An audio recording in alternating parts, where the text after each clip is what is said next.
وہ اس حد تک فاسق اور فاجر بن چکے تھے کہ خوش ہوتے ہوئے وہاں آئے تاکہ ان خوبصورت لڑکوں سے لذت حاصل کر سکیں۔ یہ گھر کے سامنے پہنچ گئے تو لوط علیہ السلام انہیں روکنے کے لیے گھر سے نکلے۔ ان سے فرمایا، اے میری قوم، تمہاری خواہش کے لیے میری بیٹیاں موجود ہیں، یعنی قوم کی عورتیں موجود ہیں۔ نبی قوم کا باپ ہوتا ہے، اس کی بیویاں قوم کی مائیں اور قوم کی عورتیں اس کی بیٹیاں شمار ہوتی ہیں، جیسا کہ سورہ ہود میں آتا ہے۔ کہنے لگے، اے میری قوم، میری یہ بیٹیاں تمہارے لیے پاکیزگی کا باعث ہیں، لہذا اللہ سے ڈرو اور مجھے میرے مہمانوں کے بارے میں رسوا نہ کرو۔ کیا تم میں کوئی بھلا شخص موجود نہیں؟ آپ کی بات کے جواب میں انہوں نے کیا جواب دیا؟ قرآن مجید میں آتا ہے، کہنے لگے، لوط، تو جانتا ہے تیری بیٹیوں یعنی قوم کی عورتوں سے ہمیں کوئی سروکار نہیں، ہم جو چاہتے ہیں تمہیں خوب معلوم ہے۔ لوط کہنے لگے، کاش میرے پاس کوئی قوت ہوتی یا میں کسی مضبوط پناہ میں ہوتا۔ لوط علیہ السلام کے پاس کچھ بھی تو نہیں تھا، صرف ان کی اپنی بیٹیاں ان پر ایمان لائی تھیں، یہاں تک کہ ان کی بیوی بھی کافر تھی۔ بخاری اور مسلم کی روایت ہے، نبی کریم صلی اللہ علیہ وسلم نے فرمایا، اللہ تعالیٰ لوط پر رحمت فرمائے، وہ اللہ تعالیٰ کی طرف پناہ لیتے تھے۔ مفسرین کا کہنا ہے کہ لوط علیہ السلام کے بعد اللہ نے جو نبی بھیجا وہ کسی اونچے خاندان اور قبیلے کا چشم و چراغ ہوتا تھا، جو اس کی حفاظت کرنے کے قابل ہوتا تھا۔ لوط علیہ السلام کے ساتھ کوئی مددگار نہیں تھا۔ ایک دوسرے مقام پر اللہ تعالیٰ فرماتے ہیں، اور شہر کے لوگ خوش ہوتے ہوئے آئے۔ لوط نے کہا، یہ میرے مہمان ہیں، مجھے رسوا نہ کرو، اللہ سے ڈرو اور مجھے ذلیل نہ کرو۔ انہوں نے کہا، کیا ہم نے تجھے جہان والوں کے بارے میں منع نہیں کیا؟ یعنی انہوں نے آپ کو تبلیغ وغیرہ سے بھی روک دیا تھا۔ لوط نے کہا، اگر خواہش پوری کرنا چاہتے ہو تو میری بیٹیاں یعنی قوم کی عورتیں موجود ہیں، ان سے کر لو۔ اے پیغمبر، تیری عمر کی قسم، وہ لوگ اپنی مدہوشی میں مست تھے۔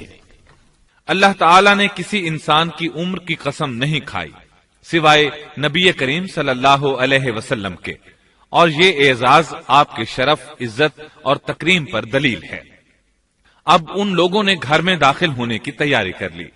ادھر لوط علیہ السلام نے اپنے تینوں مہمانوں کی طرف دیکھا۔ آپ ان کے لیے فکر مند تھے، لیکن وہ یہ دیکھ کر حیران ہوئے بغیر نہ رہے کہ وہ تینوں بالکل بے فکر بیٹھے تھے۔ اس وقت کی کیفیت اللہ تعالیٰ نے قرآن مجید میں یوں بیان فرمائی ہے، لوط کہنے لگے، تم لوگ تو کچھ انجان سے معلوم ہو رہے ہو۔ اس پر وہ کہنے لگے، ہم تو تیرے پاس وہ فیصلہ لائے ہیں جس میں اس قوم کو شک تھا، اور ہم تیرے پاس حق لے کر آ چکے ہیں، اور بے شک ہم سچے ہیں۔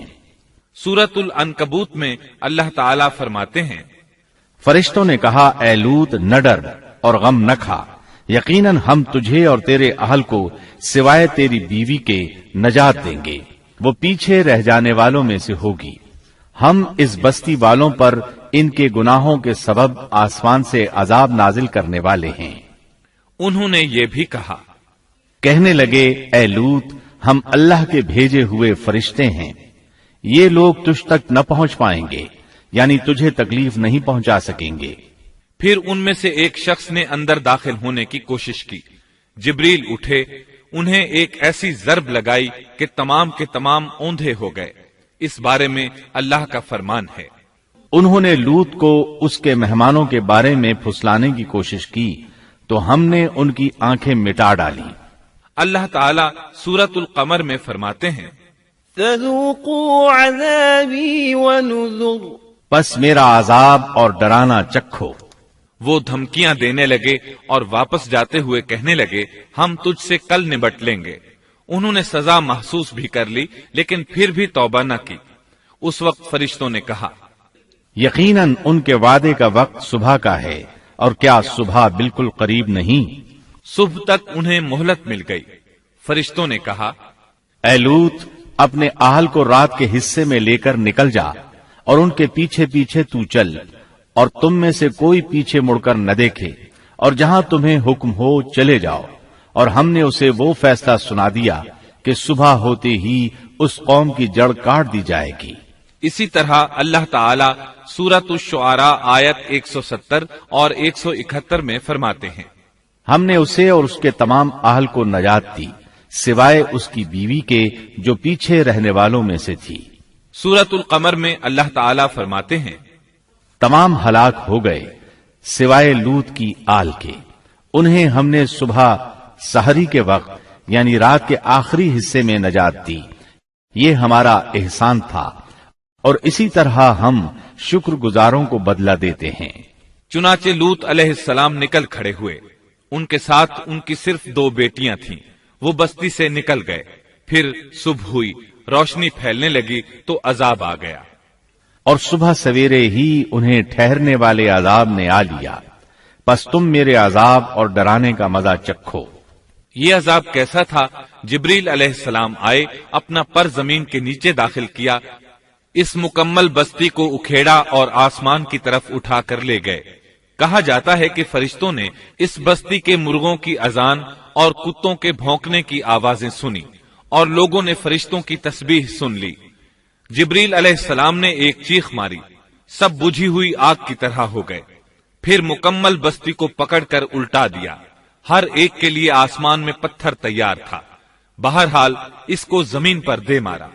اللہ تعالیٰ سورہ ہود میں فرماتے ہیں، پس جب ہمارا حکم آیا تو ہم نے اس کا اوپر والا حصہ نیچے کیا اور ان پر کنکریلے پتھر برسائے جو تہ بتہ تھے، تیرے رب کی طرف سے نشاندار تھے اور وہ ان ظالموں سے کچھ دور نہیں تھے۔ سورۃ الحجر میں اللہ فرماتے ہیں، روشنی ہوتے ہی انہیں بڑے زور کی چیخ نے پکڑ لیا، پھر ہم نے اس کا بلند حصہ نیچے کیا اور ان پر کنکر والے پتھر برسائے۔ سورۃ الشعراء میں اللہ فرماتے ہیں، اور ہم نے ان پر ایک خاص قسم کا می برسایا، پس بہت ہی برا می تھا جو ڈرائے گئے ہوئے لوگوں پر برسا۔ یہ ماجرا بھی سراسر عبرت ہے، ان میں سے بھی اکثر مسلمان نہ تھے۔ بے شک تیرا پروردگار وہی ہے غلبے والا، مہربانی والا۔ سورۃ النجم میں اللہ فرماتے ہیں، اور اس نے الٹائی ہوئی بستیاں گرا دی، پھر ان کو اس چیز سے ڈھانپا جس سے بھی ڈھانپا، مطلب یہ کہ ان پر پتھروں کی بارش برسائی، پس تم اپنے رب کی کون کون سی نعمتوں میں جھگڑو گے۔ یہ شخص بھی پہلے ڈرانے والوں کی طرح ایک ڈرانے والا ہے۔ اس طرح یہ بستی سدوم باہر مردار کے علاقے میں تہس نہس ہو گئی اور اس کے آثار و نشانات قیامت تک کے لیے چھوڑ دیے گئے ہیں۔ ان نشانات کو اسی لیے باقی چھوڑا گیا ہے کہ سارا جہان ان کو دیکھ کر عبرت پکڑے، فحاشیوں سے باز آ جائے، خاص طور پر سب سے بڑی فحاشی جو قوم لوط کا عمل تھا اس سے باز آ جائیں۔ سیدنا لوط علیہ السلام کے اس قصے میں قرآن حکیم اور احادیث نبوی سے یہ بات ثابت ہوتی ہے کہ سیدنا لوط علیہ السلام جس قوم کی طرف مبعوث کیے گئے تھے وہ قوم اخلاق کے اعتبار سے بالکل ختم ہو چکی تھی اور اب اس کی اصلاح ناممکن ہو چکی تھی۔ اس قوم نے اپنے جرم کو جرم بھی نہیں سمجھا تھا، عام مقامات پر اعلانیہ بے حیائی کرنا ان کا مشغلہ تھا۔ یہ ایسا عمل تھا جس کی ماضی میں کوئی نظیر نہیں ملتی۔ مردوں کا مردوں سے اختلاط اور عورتوں کا عورتوں سے، یہ ایسا فعل تھا جو جنگل کے وحشی جانور بھی نہیں کرتے۔ یہی وجہ تھی کہ یہ قوم اپنے میں سے کچھ نیک لوگوں کو بھی برداشت نہیں کرتی تھی، وہ انہیں نیکی اور شرافت کی دعوت دیتے تھے، اسی لیے وہ ان کے سخت مخالف ہو گئے تھے۔ قرآن کریم نے اس قوم کے 3 بڑے جرائم کا ذکر کیا ہے، یہ کہ تم مردوں سے بدفعلی کرتے ہو، مسافروں کو لوٹ لیتے ہو، عام مجلسوں میں اعلانیہ فحاشی کرتے ہو۔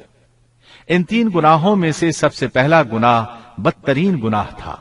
یہ گناہ اس قوم سے پہلے کسی نے نہیں کیا تھا، گویا وہ اس گناہ کو ایجاد کرنے والے تھے، اور یہ گناہ زنا سے بھی زیادہ شدید ہے۔ قرآن کریم اور احادیث کی روح سے اغلام بازی ایک بدترین گناہ ہے۔ احادیث میں اس گناہ کی مختلف سزائیں آئی ہیں۔ ایک روایت میں ہے کہ فاعل اور مفعول دونوں کو قتل کر دو۔ بستی سدوم عذاب کے نزول سے قبل کن حالات سے دوچار تھی، سورۃ الزاریات آیت 35 اور 36 میں یوں بیان ہوا ہے، پھر ہم نے ان سب لوگوں کو نکال لیا جو اس بستی میں مومن تھے، یعنی لوط علیہ السلام اور ان پر ایمان لانے والے. سو ہم نے اس بستی میں سوائے ایک گھر کے مسلمانوں کا کوئی گھر نہ پایا. اس کا مطلب ہے وہاں صرف سیدنا لوط علیہ السلام اور ان کا گھرانہ مسلمان تھا، باقی سب گھر کافروں کے تھے. اللہ تعالیٰ کسی قوم کی مکمل تباہی کا فیصلہ اس وقت تک نہیں کرتے جب تک کہ اس قوم میں کچھ قابل لحاظ بھلائی موجود ہو، مگر جب قوم کا حال یہ ہو جائے کہ اس میں بھلائی آٹے میں نمک کے برابر بھی باقی نہ رہے، تو ایسی صورت میں اللہ کا قانون یہ ہے کہ نبی اور اس پر ایمان لانے والوں کو اپنی قدرت خاص سے کسی نہ کسی طرح بچا لیا جاتا ہے، اور باقی لوگوں کے ساتھ وہی معاملہ کیا جاتا ہے جو ہوش مند تاجر اپنے ٹوکرے کے گلے سڑے پھلوں کے ساتھ کرتا ہے.